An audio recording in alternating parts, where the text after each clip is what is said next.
13절부터입니다. 제가 읽겠습니다. 예수께서 들으시고 배를 타고 떠나서 따로 빈들에 가시니 무리가 듣고 여러 고을로부터 걸어서 쫓아간지라. 예수께서 나오사 큰 무리를 보시고 불쌍히 여기사 그 중에 있는 병인을 고쳐 주시니라. 저녁이 되매 제자들이 나와 가로되 이곳은 빈들이요 때도 이미 저물었으니 무리를 보내어 마을에 들어가 먹을 것을 사 먹게 하소서. 예수께서 가라사대 갈 것 없다. 너희가 먹을 것을 주어라. 제자들이 가로되 여기 우리에게 있는 것은 떡 5개와 물고기 2마리뿐입니다. 가라되 그것을 내게 가져오라 하시고 무리를 명하여 잔디 위에 앉히시고 떡 5개와 물고기 2마리를 가지사 하늘을 우러러 축사하시고 떡을 떼어 제자들에게 주시매 제자들이 무리에게 주니 다 배불리 먹고 남은 조각을 12바구니에 차게 거두었으며 먹은 사람은 여자와 아이 외에 5,000명이나 되었더라. 거기에서 그 다음 장 15장을 한번 보세요. 15장 29절부터 보세요.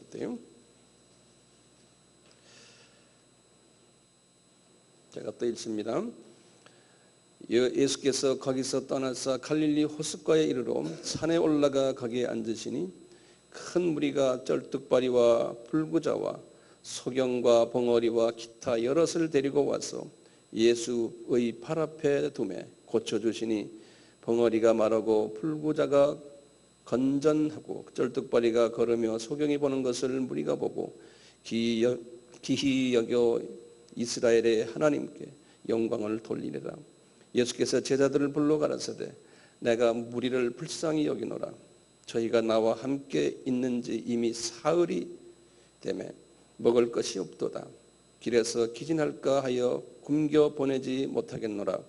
제자들이 가로되 광야에서 우리가 어디서 이런 무리의 배부를 만큼 먹을 떡을 얻으리이까. 예수께서 가라사대 너희에게 떡이 몇 개나 있느냐.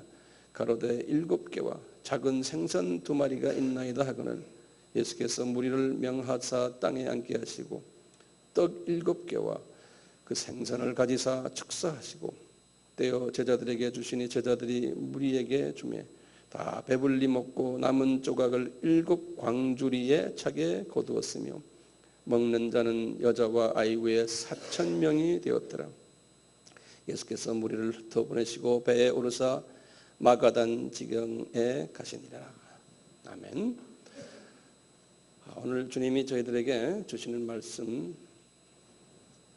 또 이 기독론과 관계돼서 지금 주님께서 우리에게 주신 오병이어라는 말씀 있죠? 여기서요. 예. 그 다음에 지금 15장에 지금 금방 제가 읽은 것은 무슨 이어입니까? 칠병이어예요. 칠병이어라는 말 들어봤어요? 못 들어봤죠? 근데 분명히 여기에 있어요. 칠병이어예요. 이 오병이어와 칠병이어에 관한 주님이 우리에게 주시는 말씀이 있어요. 이 말씀을 가지고 오늘 우리가 주님이 우리 삶 속에서 어떤 의미를 가지고 있나 한번 같이 보기를 원합니다.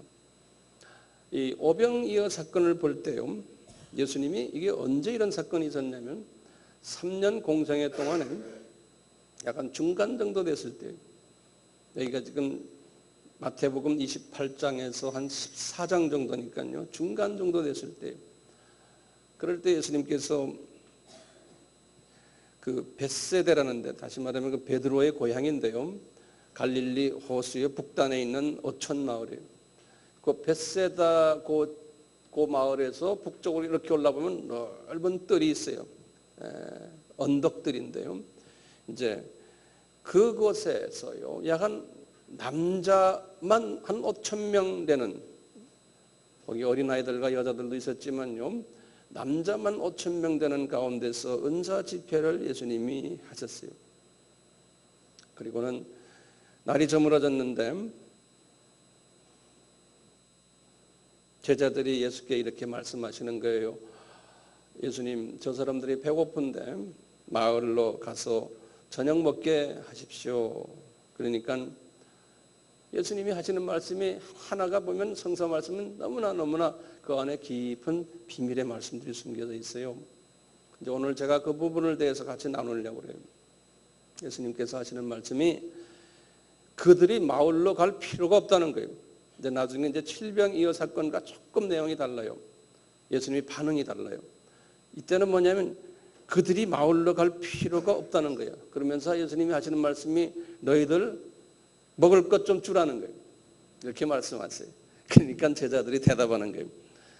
도대체 우리에게 뭐가 있습니까? 지금 남자만 지금 5천 명인데 우리가 갖고 있는 건 이것뿐입니다 하고는 떡 5개와 물고기 2마리뿐입니다. 이렇게 말하는 거예요. 그러니까 예수님께서 그래? 그러면 그것 좀 나한테 가져와라 그런 거예요. 예수님께서 그것을 받았어요. 받아갖고는 그걸 가지고 예수님이 하늘을 우러러보시면서 축사하신다는 말은 blessing 하셨다는 거예요. 축사는 영어는 blessing. 예수님께서 blessing 하시군요. 그냥 똑똑 떼어서 주는데 누굴 먼저 주냐면요. 누굴 먼저 줘요? 제자들을 먼저 줘요. 그 떡을요. 분명히 그 순서가 있어요. 칠병이어도 마찬가지. 제자들을 먼저 떼어서 탁 주니까 제자들이 그걸 받아가지고 무리들에게 이렇게 나눠주는 거예요. 나눠주는데요. 다 배불리 먹었어요. 먹은 다음에 그냥 쪼가리들, 빵 쪼가리들, 고기 생선 쪼가리들 이런 것들만 이렇게 모아보니까 바구니가 몇 개라고요? 12바구니라고. 12바구니가 남았다는 거예요. 칠병이어 사건에서는 조금 내용이 달라요. 칠병이어 사건에서는 한국말로 하면 7광주리예요. 바구니와 광주리는 다르죠. 그렇죠? 이 한국말 번역을 잘했어요. 바구니는 영어로 말하면 basket이에요. 그냥 basket. 영어 성경에도 basket 그랬죠. 근데 광주리는요. 광주리는 영어 성경에 보면 이렇게 돼 있어요. 원어에도 보면 large basket 그랬어요. 그러니까 basket에 이 5병이어는 조그만 basket이고 7병이어는 large basket. 그래서 그것을 한국말로 광주리라 이렇게 표현했어요. 그래서 이제 5병이어에서 12바구니가 남았는데 몇 사람을 먹였다고요? 5,000명을 먹였대요. 5,000명을. 네. 이런 사건을 이제 제자들에게 이렇게 보여주신 거예요. 보여주시고는 예수님께서요, 갈릴리 지방을 떠났어요. 떠나시고는 이제 마태복음 이제 15장에 이제 나오는 말씀인데 지금 우리가 14장 보잖아요. 15장에 나오는 말씀인데 이분이 어딜 갔냐면은 지금의 레바논 지역에 지중해 쪽에 레바논 저쪽에 두로와 시돈이라는 데 있어요. 해변가에. 그 지방에 가셨어요. 거기서 누구를 이제 만났냐면 가나안 여자를 만난 거예요. 마태복음 15장 22절에서 28절의 말씀인데, 그러니까 예수님의 일거수일투족이 다 거기에 제자들에게 뭘 가르치고 싶어하는 그 교훈이 거기에 숨겨져 있어요. 일거수일투족이. 그러니까 성서를 보실 때 이걸 보시면 성서를 보시면 성서가 굉장히 재밌어요. 그걸 재미있게 보시라고 제가 오늘 마태복음을 좀 가르쳐 주려고 해요. 이분이 어디에 갔어요? 두로와 시돈에 갔어요. 레바논이에요. 레바논 지역에. 거기 가서 누굴 만났어요? 가나안 여자를 만났어요. 근데 이 가나안 여자가요, 이름은 누군지 모르지만 그 딸이 귀신 들린 딸이에요. 그래서 이분이 이 여자가 예수님한테 그러는 거예요. 예수님 하고 막 좀 도와주십시오. 이러니까 제자들이 말이죠. 제자들이 왜 이방 여자가 함부로 우리 선생님한테 와서 말을 건네냐. 그래가지고는 호통을 치는 거예요. 그 여자한테. 예수님이 이렇게 쫙 듣고 있어요. 그러니까 예수님께서 제자들에게 들으라고 이렇게 말하는 거예요. 우리 유대인들은 이방 사람들에게 상대도 안 한다. 이런 식으로 탁 말해버려요. 그러니까 제자들이 마음이 기쁜 거예요. 그러니까 이 여자가요, 뭐라 그러냐면요, 이 자녀의 떡을 취하여 이제 예수님께서 이런 말씀했어요. 자녀의 떡을 취하여 개들에게 던짐이 마땅치 않다고까지 이렇게 이방인을 이렇게 이렇게 이방인을 이렇게 조조하는 게 아니고 이방인을 이렇게 좀 밑으로 보는 그런 대답을 하셨거든요. 그러니까 이 여자가 뭐라고 그러냐면 이 여자가 대답을 알죠? 뭐라고 대답했어요? 이 여자가요. 개들도 제 주인의 상에서 떨어지는 뭐예요? 부스러기를 먹나이다. 그러니까 예수님이 제자들 보는 데서 그러죠. 이 여자의 믿음이 대단하다. 그래서 이 여자의 그 딸의 병이 낫는 이야기가 나와요. 그렇죠? 예수님이요. 제자들에게 뭘 가르치려고 그러냐면요. 유대인들보다도 이방인들이 복음을 받게 되고 그분들이 더 나를 사랑한다는 것을 주님이 암시적으로 이렇게 제자들에게 가르쳐주는 연습을 하는 게 사복음서의 전체 내용이 그 내용이에요. 사복음서에. 자, 이 말씀을 딱 끝내주고요. 지금 여기가 어디예요? 두로와 시돈이에요. 이분이 다시 갈릴리 지방으로 다시 돌아왔어요. 갈릴리 지방으로 오셔가지고 이분이 예전에 오병이어 사건을 했던 그곳에서 이분이 또 칠병이어 사건을 주님이 이제 일으키시는 거예요.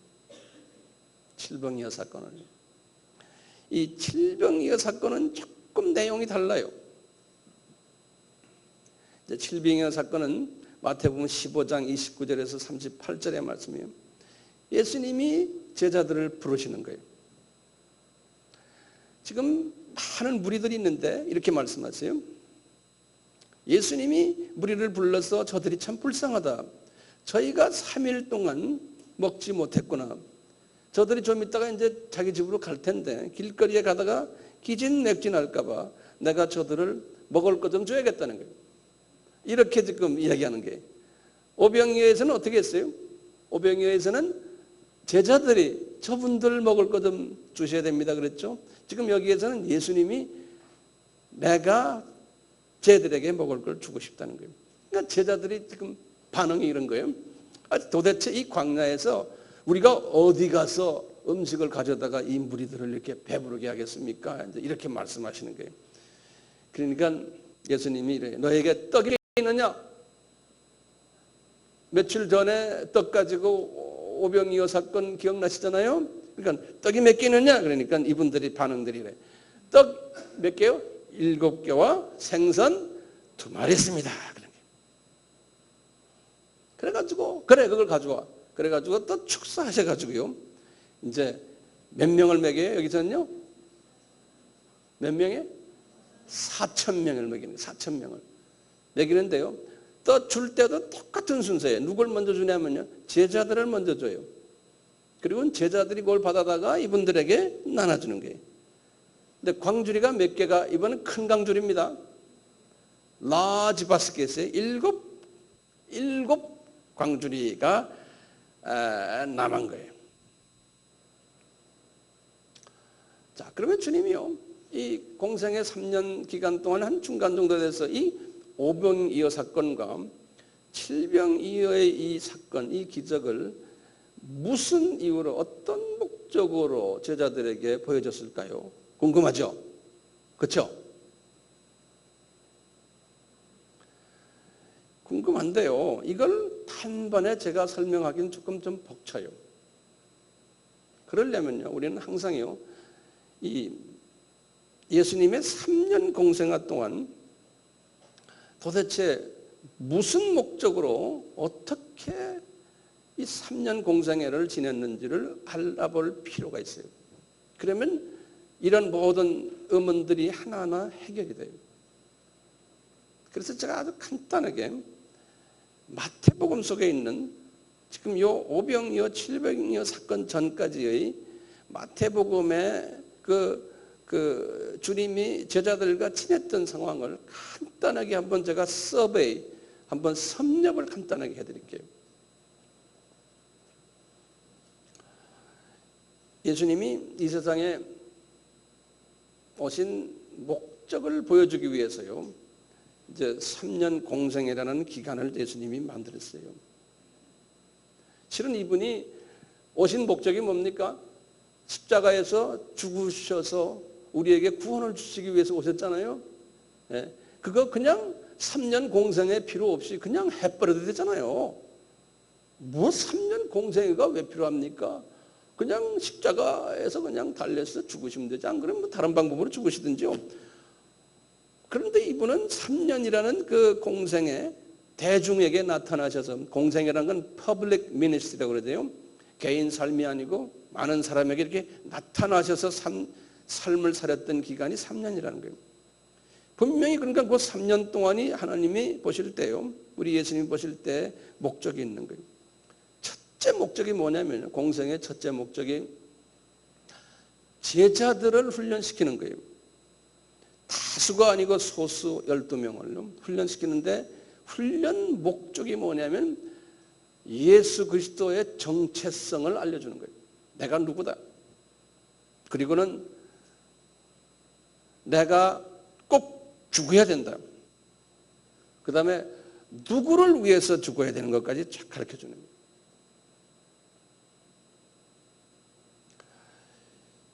왜 3년이 걸렸을까요? 이것은 제자들이 이 부분을 이해할 수 있는 기간을요, 최소한 조금이라도 느낄 수 있는 기간을 3년을 잡으신 거예요. 그러니까 제자들이 3년 초창기에는 금방 불림받을 때는 영적으로 보면은 아주 유아거든요. 유아. 영적 유아기거든요. 이런 분들에게요, 발전적으로 유아기에서 유치원기, 초등학교 1학년 이렇게 쭉 가세요. 3년을 딱 지나고 나니까요, 제가 볼 때는 초등학교 6학년 정도 졸업한 그 수준이 된 거예요. 제자들이.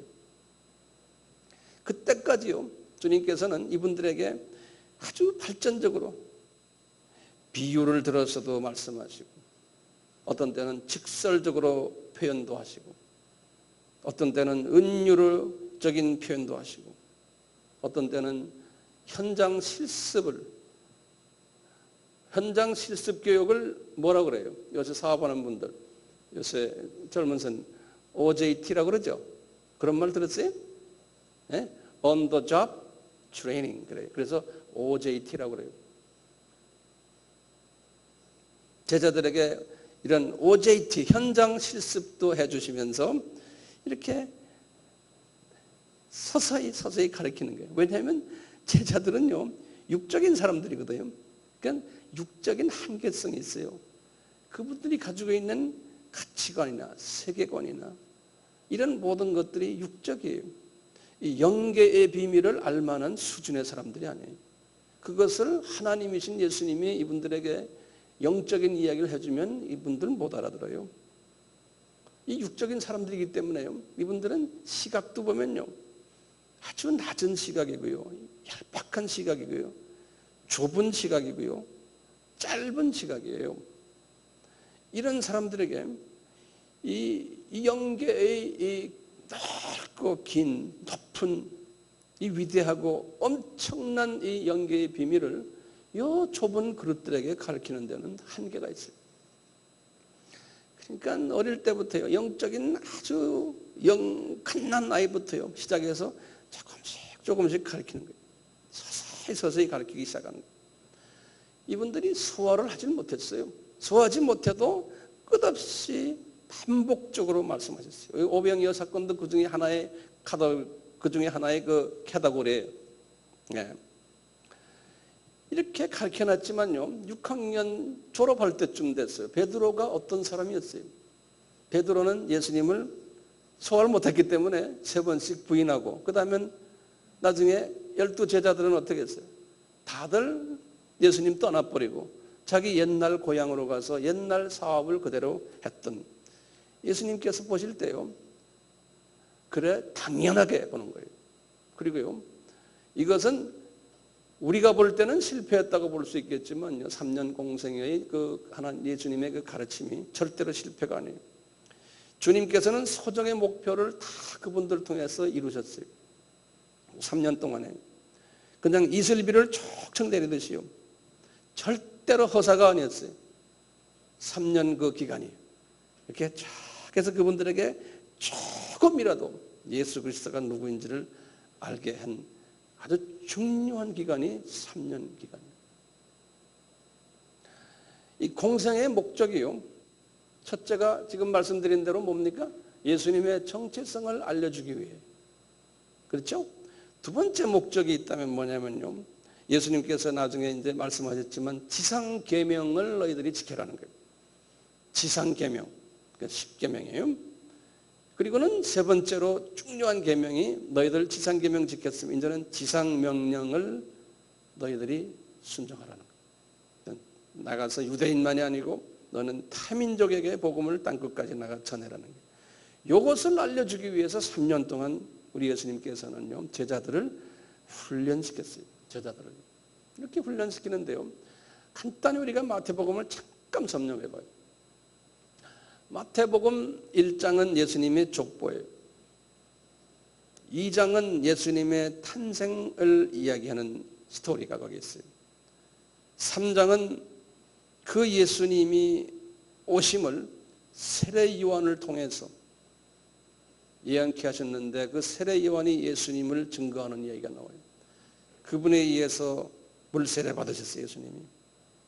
이제 4장은 그 예수께서 이제 3년 공생애를 준비하시면서 그분이 40일 동안 금식 기도하시고 그다음에 마귀에게 3번 공격도 받으시고 그런 이야기가 나와요. 그리고는 이제 들어가서 마태복음 산상순회 5장, 6장, 7장 이제 제자가 되려면 어떻게 살아야 된다는 말씀을 하셨어요. 산상순 끝나시고는 이제 8장에 이제 가셔서 이분이 뭐 하셨냐면 이태리 로마 군인 백부장 하인의 문둥병을 고치셨어요. 그랬으면서 예수님 제자들이 말이죠. 어떻게 예수님께서 이방인의 하인에게 은혜를 끼치나에 대해서 이분들이 의문이 생겼어요. 그럴 때 예수님께서 이 백부장이 주님이 다 계획하신 사람이죠. 백부장이 뭐라고 그래요? 저 일부러 제가 명령만 내리면 내 부하들이 움직이듯이 주님 명령만 내리면 직접 그 하인에게 가지도 마십시오. 명령만 내리시면 병이 났습니다. 그랬잖아요, 백부장이.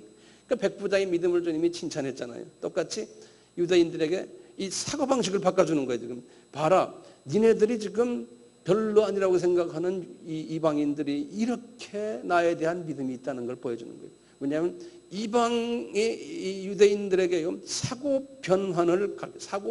사고의식 변화를 좀 훈련시키는 과정이에요. 제자들에게. 너희들이 네 민족만 생각하지 말고 타민족을 생각해라. 타민족이 이렇게 우수한 민족들이 많다는 것을 간접적으로 이 백부장 이 사건 통해서 가르쳐줍니다. 이방 중심 사상으로 이렇게 바꿔주는 거예요. 유대 중심 사상에서 이방 중심 사상을 바꿔주는 거예요. 그러다가 이제 9장을 들어가서 똑같이 중풍병 환자들을 고치시고 또 마태 같은 세리를 제자로서 불러들이는 이 전통적인 사고 개념에서는 어떻게 그런 마태 같은 나쁜 사람을 나쁜 사람을 제자로서 받을 수 있을까라는 전통적인 생각을 바꾸게 만드는 거예요. 10장에 들어갔어요. 주님이 제 생각에는 한 1년 정도 이렇게 훈련이 끝난 다음에 OJT를 시키는 거예요. 현장 실습을 시키는 거예요. On the job training. 10장에서 뭐냐면 예수님이 그랬어요. 얘들아, 내가 너희들에게 권능을 줄 텐데 더러운 귀신도 쫓아내고 병 고치는 능력과 그 다음에 모든 악한 것들을 고치는 권능을 베풀어 줄게. 그래서 이분들이 그걸 받았어요. 받아가지고 나가서 한번 전달해봐라는 거예요. 그러면서 하시는 말씀이 너희들은 먼저 이스라엘 집에 잃어버린 양에게만 가서 복음 전해라는 거예요. 그러니까 이방인에게 전하지 말아라는 거예요. 이렇게 말씀하시고는 그런데 너희들이 가서 전해보면 알겠지만 그 이스라엘 사람들이 너희들을 영접을 안 할 거라는 거예요. 피부로 느껴보라는 거예요. 하나님의 구원 계획은 이스라엘을 구원하는 게 첫째 목적이 있는 게 아니에요. 이방 교회기 너희들 한번 트라이 해보라는 거예요.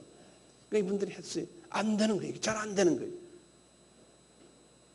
두고 봐라, 그 이스라엘 사람들이 말이야, 내가 너희들을 양을 이리에게 보내는 것처럼 이스라엘 그 지도자들이 말이야, 너희들을 회당에 가서 채찍질하고 너희들 매도 때리고 너희들 그럴 거야. 너희들 네 민족이 절대로 너희들 말 안 들을 거라는 거야. 자, 그리고는 봐라, 너희들은 그렇기 때문에 때가 되면은 이방 임금님들에게 간다는 거예요. 이방 총독들에게 끌려가서 그분 이방 사람들에게 복음 전파하기 위해서 너희들이 많이 핍박을 받게 될 거라는 거예요. 이제 실제로 현장에서 훈련을 받은 다음에 주님이 말씀하시는 거예요. 봐라, 너희들. 이제 이 사건은 나중에 이제 오순절 다락방 사건을 통해 가지고 이분들이 실제로 이제 이방 경험을 하게 되죠. 11장으로 들어가서 예수님이 그러시는 거예요. 기도를 하시는 거예요. 예수님께서요. 무슨 기도하시냐면 이 제자들이 듣는 데서 보는 데서 그러는 거예요. 아버지 하나님, 지혜 있는 자들에게는 숨기시고 어린 아이들에게 나타나심이 감사합니다. 옳소이다, 이렇게 된 것이 아버지의 뜻입니다. 이런 기도를 제자들이 듣는 데서 하시는 거예요. 뭐냐면 지혜 있는 자들이라는 것은 유대인을 말하는 거예요. 그리고는 어린 아이들이라는 건 이방인들 이야기하는 거예요. 이 복음을요, 유대인들에게는 숨기시고 어린 아이들은 이방인들에게 나타나심에 대해서 감사합니다. 이것이 누구의 뜻이라고요? 아버지의 뜻입니다. 그러는 거예요. 복음이에요. 제자들이 이것을 듣고 있었어요. 12장에 들어갔어요. 예수님이 내가 안식일의 주인이다. 십계명의 주인이 나라는 거예요. 예수님이 말씀하시면서, 그러시면서 그 12장에 39절에서 유명한 말씀하시는 거예요. 제자들에게 도는 데서, 얘들아, 너희들 요나 사건 알지? 요나의 표적밖에 너희들에게 내가 보여줄 것이 없다는 거예요. 이 요나의 표적은 뭡니까? 요나는 유대인인데 이방인들에게 복음을 안 전하려고 그랬잖아요. 그런데 복음이 이방인들에게 갔어요, 안 갔어요? 갔잖아요. 이것밖에 내가 보여줄 건 너희들 다 요나와 똑같다는 거예요. 이제 앞으로 너희들이 사고가 자민족 중심 사상에서 타민족 중심 사상으로 이제 사상이 바뀌어질 거예요. 그래서 내가 요나 이야기를 했단다. 그리고 13장에 가서 천국의 비밀 7가지. 언제 제가 이 13장 강해를 길게 했죠? 그렇죠? 이 천국의 비밀 7가지를 쫙 말씀하시면서 이 전체가 뭐냐면 똑같은 사상이에요. 이방 중심 사상으로 바뀌어져야 되는 것이 천국에 하나님이 가지고 있는 숨겨놓은 비밀이라는 거예요. 이 말씀이 다 끝나신 후에 이제는 주님이 오늘 우리 본문의 말씀에 14장에 들어가서 오병이어 사건을 주시고, 그 다음에 무슨 이어에? 칠병이어 사건을 주시면서 주님이 제자들에게 이제 실제로 보여주시는 거예요. 이야기 잘 따라오시죠? 네. 오병이어의 오병, 떡이 몇 개입니까? 병이라는 게 떡이죠? 떡 5개는 무슨 의미입니까? 오병. 오병은요, 모세 오경이에요. 모세 오경이에요. 예수님께서 그러셨어요.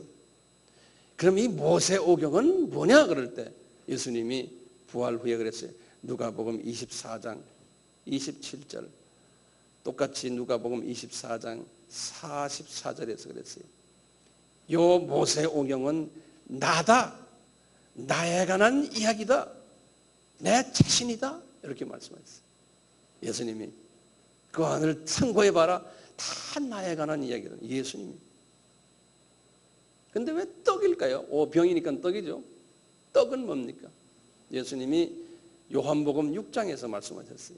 제자들에게 나는 하나님의 떡이다, 생명의 떡이다, 하늘로서 내려온 떡이다, 나는 산떡이다, 나는 참된 음식이다. 요한복음 6장을 집에 가서 보시면 다 이런 말씀을 하세요. 예수님이. 우리가 아바에서 공부했지만요, 이 어는 뭡니까? 고기 2마리는? 고기는 똑같아요. 왜 2개예요? 신약과 구약과 신약이죠. 그렇죠?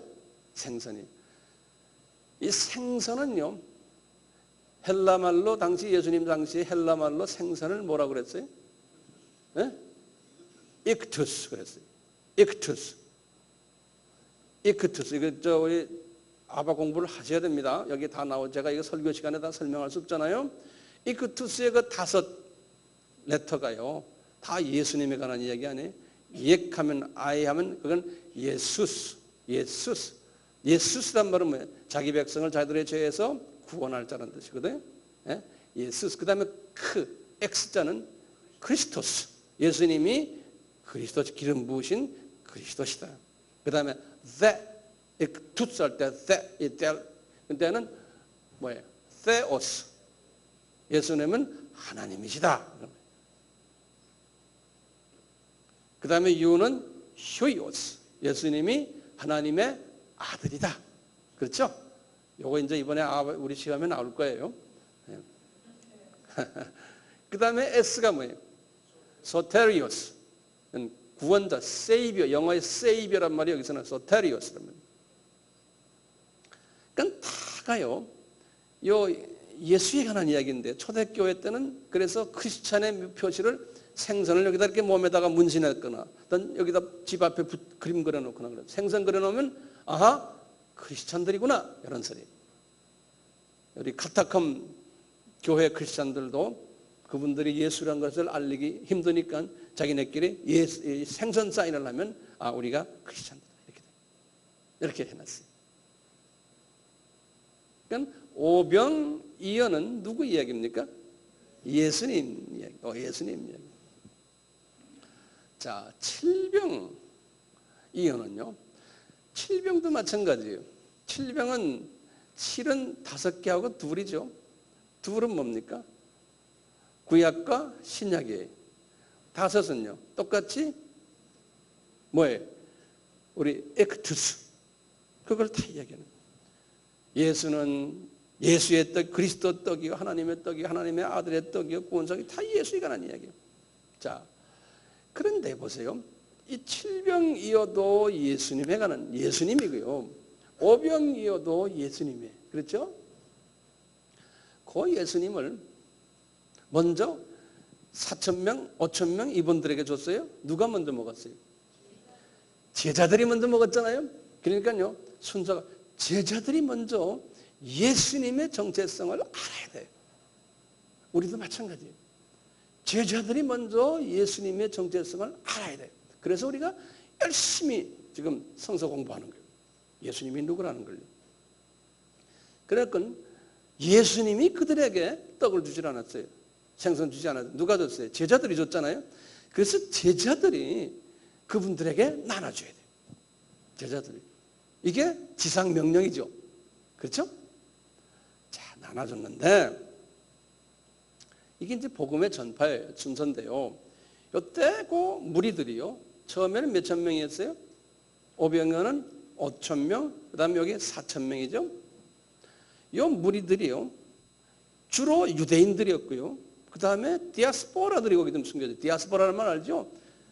해외에 사는 유대인들이에요. 요 무리들이거든요. 이방인들이 거의 없었거든요. 그러니까 예수님의 제자들이 자기네가 예수님의 떡을 받은 다음에 복음을 누구한테 먼저 전하라는 거예요? 유대인들에게와 디아스포라에게 전하라는 거예요. 제일 먼저 순서가요. 그러면 그 디아스포라들을 통해서 복음이 이방으로 넘어가는 거예요. 이걸 주님이 지금 5병이어 7병이어서 보여주는 거예요. 근데 굉장히 재미있는 게요, 처음엔 5,000명이 유대인들과 디아스포라들이 먹었죠?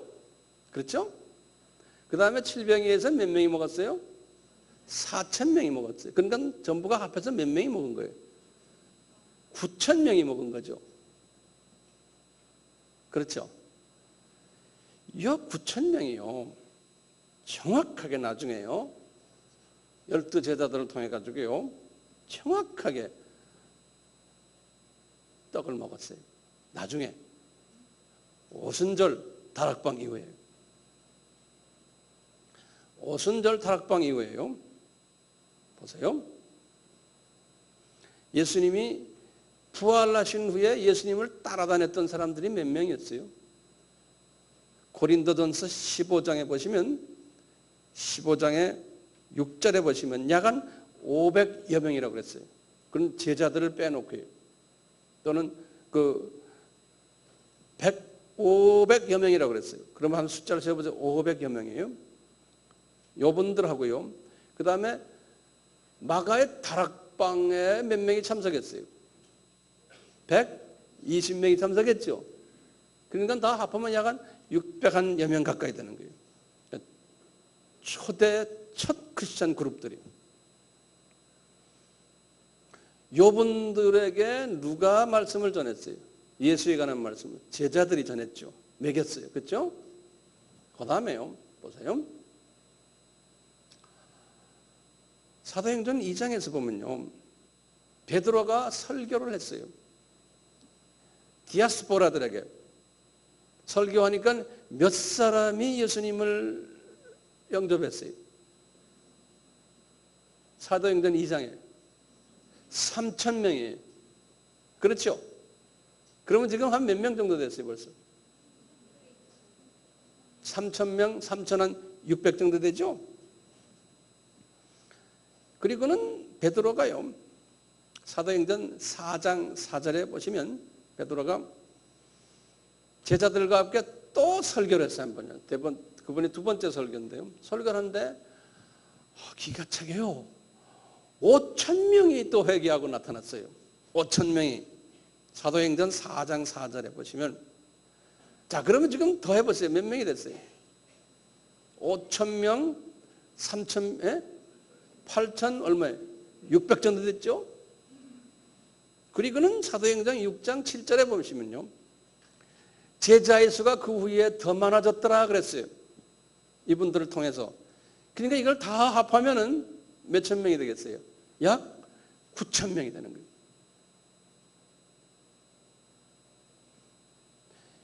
예수님께서요, 미리 12제자들을 통해 가지고요, 어느 수준까지 유대인들과 디아스포라의 숫자가 9천 명이 되도록 이 제자들을 통해서 복음화가 될 것을 오병이어 사건을 통해서, 칠병이어 사건을 통해서 우리에게, 제자들에게 보여주신 거예요.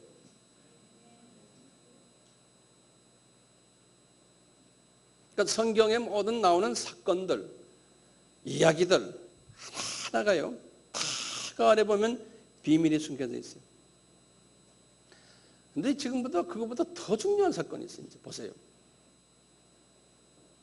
자, 오병이어 사건을 통해서 아까 가나안 여자가 부스러기도 이방 사람들을 먹습니다 그랬죠?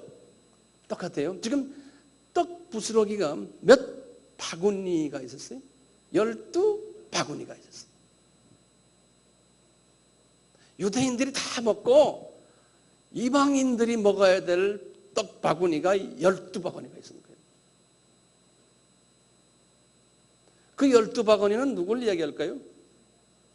12제자들이. 12제자들이 이제는 그 복음을 들고 이방인들에게 떡 부스러기를 나눠줘야 될 책임이 있는 거예요. 그런데요, 이분들이 했어요, 안 했어요? 안 했어요.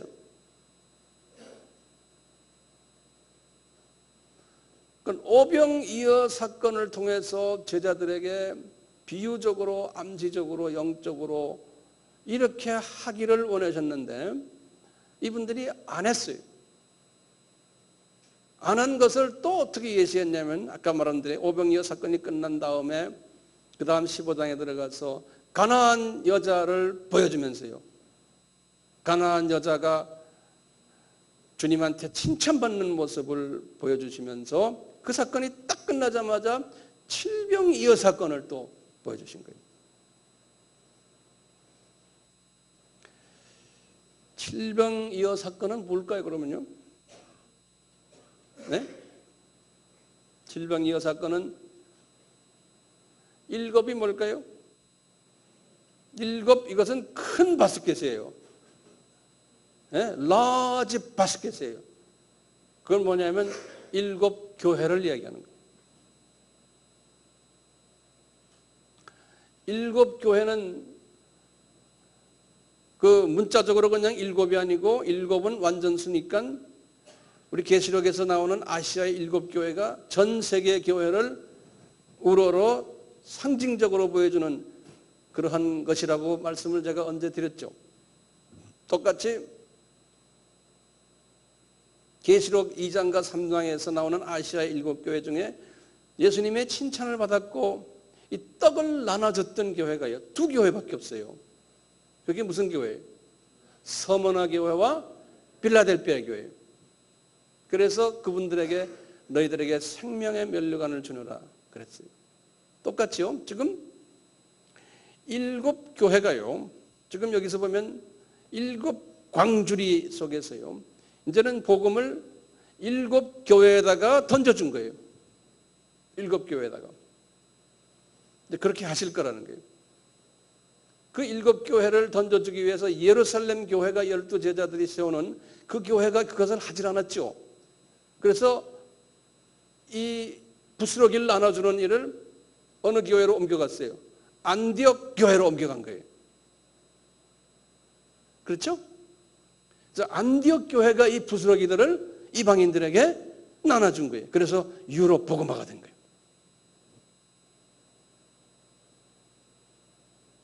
이 모든 일련의 이제 이 성서적인 이야기들, 사건들, 이런 것들을 보면요, 우리가 뭘 알 수 있냐면요, 예수님의 정체성과 그 예수님의 구원 계획을 여러 가지 이야기들로, 비유로, 어떤 개인 스토리로, 백부장 이야기, 야이로의 딸 이야기, 가나안 여자의 딸 이야기, 막 기타 등등 많은 이야기들을 가지고요, 예수님의 그 구원 정체성과 이분의 구원 계획을 이렇게 은유적으로, 발전적으로 조금씩 서서히 오래 참으시면서요, 우리에게 보여주시는 거예요. 그러니까 성서를 읽으실 때 이런 측면에서 성서를 보셔야 돼요. 성서는요, 우리의 어떤 마음에 행복을 갖다 주고 우리 문제 해결해 주고 뭐 기타 등등 여러 가지 그런 측면에서의 성서 스토리가 아니에요. 성서 스토리는 예수님이 누구신가? 이분이 왜 오셨나? 이분이 우리에게 어떤 것을 기대하셨나? 그리고 앞으로 이분이 다시 오신다는 이야기, 이런 모든 것을 적나라하게요, 여러 모습으로 가르쳐준 것이 성서예요. 오늘 이 성서를 어떻게 보느냐, 성서를 보는 시각을요, 예수님 중심, 예수님의 구원 계획을 위한 시각으로 성서를 보셔야 돼요.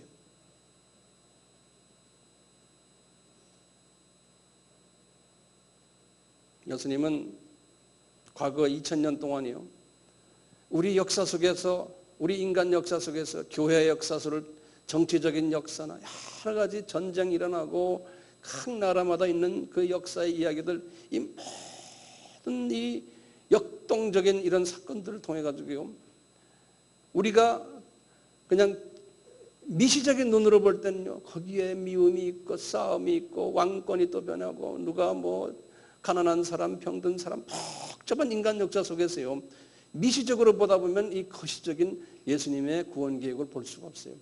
근데 우리가 거시적인 눈을 딱 보면서요, 아프리카에서 일어나는 일, 유럽에서 일어났던 일들, 과거 2000년 동안 아시아에서 일어난 일 전체를 딱 볼 때요, 뭘 보셔야 되면, 이게 다 재림의 그 재림을 보여주기 위한 하나의 모든 이 과정들이구나. 이제 그것을 볼 줄 안다면요, 우리는 상당히 복 있는 사람들이에요. 예. 우리나라를 하나님이 특별히 지금 이렇게 사용하시는데 남북을 저렇게 갈라놓고 북한을 저렇게 악하게 만들어 놓고 남한을 또 선교하는 나라로 만들고, 그런데 선교하는 나라인데도 이번에 또 탈레반 사건 때문에 어려움이 오고, 이 모든 것을 볼 때요, 주님 이 거시적인 눈으로 이렇게 보아서 이게 왜 이럴까? 근데 그것이 제 눈에는 그게 보여요. 주님이 우리 민족을 어떻게 하실 것을. 제가 설교 때마다 아바를 우리가 같이 성서 공부를 할 때마다 그때그때 귀환할 때마다 말씀드리지만요, 이번 탈레반 사건도 그렇거든요. 한국 교회를 주님이 들어 쓰시기 위해서, 높이시기 위해서, 또 한국 교회 스스로가 또 우리가 좀 고쳐야 될 부분들, 이런 부분들을 우리에게 가르쳐 주기 위해서 주님이 이번 탈레반 사건을 일으키지 않으셨나 보고 있어요. 세상 사람들이 보는 시각은 다르죠. 불교인들이 보는 시각은 달라요. 이 탈레반 사건, 이슬람의 사람들이 또 달라요. 무신론자들도 보면 탈레반 사건을 또 자기 나름대로 다 보고 있어요. 우리 기독교인 중에서도 많은 일반 기독교인들, 이런 역사적인 이 큰 그릇으로 보지 않는 사람들은, 기독교인들은 기독교인들로 또 시각이 달라요. 그런데 문제는 이분들이 다 그리스도를 초점을 맞춰서 보는 예수 중심, 예수님의 재림적인 관계 속에서 보는 시각이 아니라는 데 문제 있는 거예요. 네.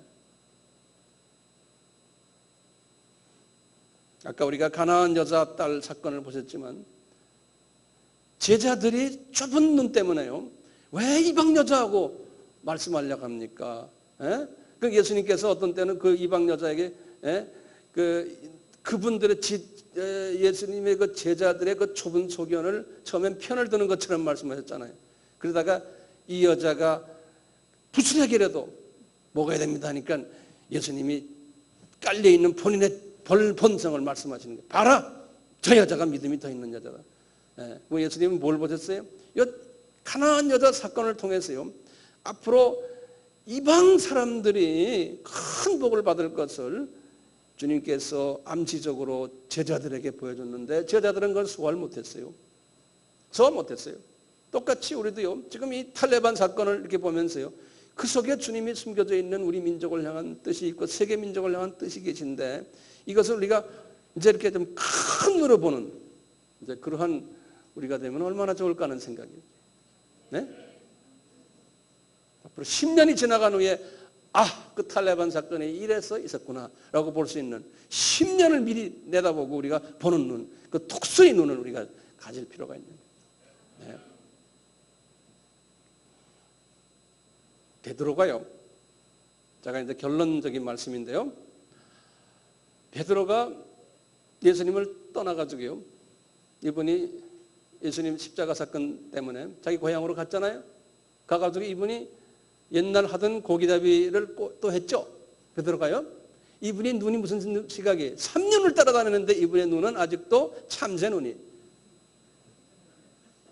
네, 독수리 눈이 아니고. 그래서 고기잡이를 하는 거예요. 고기잡이 하는데요, 고기가 안 잡히는 거예요. 보세요. 예수님이 그분을 부를 때 뭐라고 그랬어요? 너는 사람을 낚는 어부다 그랬죠. 네? 그 양반은 고기를 잡는 거예요. 그렇지만 영적으로 주님이 볼 때는 그게 사람들이에요. 그 갈릴리오에는 생선들이에요. 그러니까 베드로 이 양반아, 너 나를 떠나서는 고기가 안 잡혀 그러는 거예요. 그것을 실제로 보여주는 거예요. 생선이 안 잡히는 게, 어떤 분들은 예수님이 한 기적이 돼서 예수님을 믿으면 우리가 비즈니스 잘 돼. 예? 고기 잡히는 거 봐라. 이런 식으로 말하는 사람. 웃기지 마시오. 우리 비즈니스 잘 되고 안 되고가 성경에 있는 게 아니에요. 예. 그런 좁은 시각으로 보지 마시라는 거예요. 성서를요. 자, 예수님이 딱 오셨잖아요. 이분이 예수님 말씀을 들었죠. 저기다 던져라. 던졌잖아요. 그래서 고기가 몇 마리 잡혔어요? 153마리가 잡혔어요. 왜 성서에서요? 오병이어니, 칠병이어니 이 숫자를 왜 말씀하십니까? 그 숫자는 심심해서 한 게 아니에요. 성서는 하나님의 말씀이 들어있는 책이에요. 153마리면 왜 153마리요? 왜 152마리도 아니고 왜 153마리라고 써놨냐 이거예요.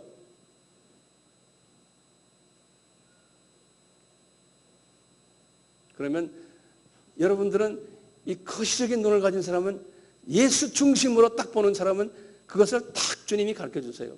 왜 153마리냐? 베드로에게 봐라, 너 앞으로 사람을 낚는 어부가 될 텐데 너는, 이것도 큰 고기라 그래요. 큰 고기가 153마리 들어왔다는 거예요. 그것은 뭘 말씀하세요? 베드로야, 너는 100에서 첫째 1은 뭐냐? 1은 뭐예요? 응? 1은 성경에서 1 하면 뭡니까? 예수님이에요. 내가 유일한 하나님이라는 거예요. 5은 뭐예요? 내가 모세 오경의 주인이고 본체라는 거예요. 3은 뭐예요? 내가 삼위 하나님 중에서의 두 번째 위가 되시는 하나님, 삼위일체 하나님이라는 거예요. 이것을 그에게 보여주시는 거예요.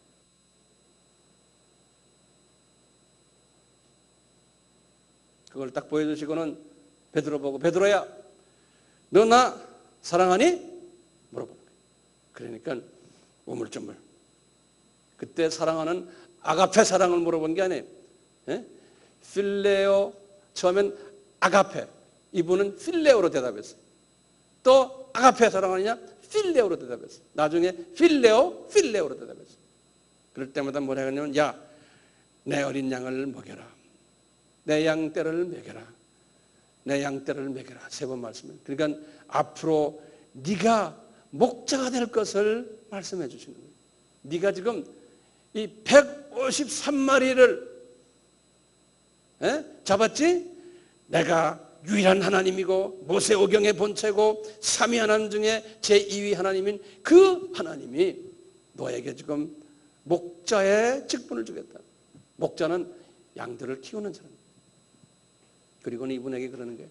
그뿐이냐? 너는 내가 젊어서는 스스로 옷 입고 원하는 곳으로 다녔지만 늙어서는 남들이 네 팔을 벌리고 너를 묶고 내가 원하지 않는 곳으로 너를 끌고 갈 것이다. 너는 앞으로 나 때문에 핍박을 받고 나중에 죽을 것을 말씀해 주시는 거예요. 이분의 삶 전체를 주님이 착 조명해 주시는 거예요. 미리. 그렇지만 이분은 아직 준비가 안 됐어요. 그래가지고 오순절 다락방 사건 후에도요, 이분은 자기 민족밖에 몰랐어요. 우리 사도행전 쫙 봤잖아요. 그러다가 주님이 서서히 타민족에 대한 생각을 가지게 하시고 이렇게 했어요. 그러니까 시간이 걸렸어요. 서서히 타민족을 위한 생각과 그리스도 중심되는 사상으로 변화시켰어요. 우리도 마찬가지. 지금은 여러분들 이런 말씀을 서로가 나누지만 희미하죠. 인류 역사를 지금 보면 희미해요. 지금 어떻게 될지. 내 삶, 여러분 삶 자체를 봐도 희미해요. 그런데요, 매일매일요, 예수님 나에게 예수님을 내 삶의 센터로 하게 하시고 예수님이 이 우주의 모든 일어나는 일들의 센터가 되는 예수님이신데 그 센터가 되는 예수님이 내 속에서 내가 경험케 하시고 그런 센터가 되는 예수님을 내가 볼 수 있는 시각으로 나를 좀 블레싱해 주십시오. 네? 이 시각을 받는 어머니 아버지가 되시면 시간이 가면요, 우리 후손들이 그 시각을 전수받게 돼요. 한마디만 제가 질문하고 끝나겠습니다. 이런 시각을 가지려면요, 어떤 사람이 되면 이런 시각을 가질 수 있어요? 마음이 청결해야 돼요. 마음이 청결한 자는 복이 있나니 저가 하나님을 볼 것이요. 이 시각이요, 시각이 영적인 시각으로 돼서 연결을 볼 수 있고 하나님의 마음을 읽을 수가 있다는 겁니다. 문제는 우리가 성화돼서 내 속에 있는 모든 더러운 것들, 질투들, 욕심들, 내 개인 사상들, 이런 것들 매일매일 말씀으로서 이걸 잘라내고 말씀의 검, 성령의 기름 부으심, 말씀의 성령님의 불같은 태우심, 이런 것들을 내서 나를 매일매일 해야 되는데, 그 말씀이 내 속에 들어와서 내가 묵상을 깊이 할 때 이런 일들이 일어나고, 그러면 영안이 이렇게 넓어지고 길어지고 깊어지고 높아지고 그렇게 되잖아요. 그래서 오늘 이 말씀도 여러분들 잘 들어주셔서 주님께서 기뻐하실 거예요. 이 말씀을, 오늘 들은 말씀을 묵상을 자꾸 하세요. 그리고 나의 생각을 자꾸 바꾸는 연습을 하세요. 이 세상적인 기준으로 보지 마시고 하나님의, 주님의, 예수님의 시각으로 보는 연습을 해 주시길 바라요. 그래서 이제 셀 모임에서도 이런 시각을 서로 좀 의논하시고 그래 주시기를 주님의 이름으로 부탁드립니다. 아멘.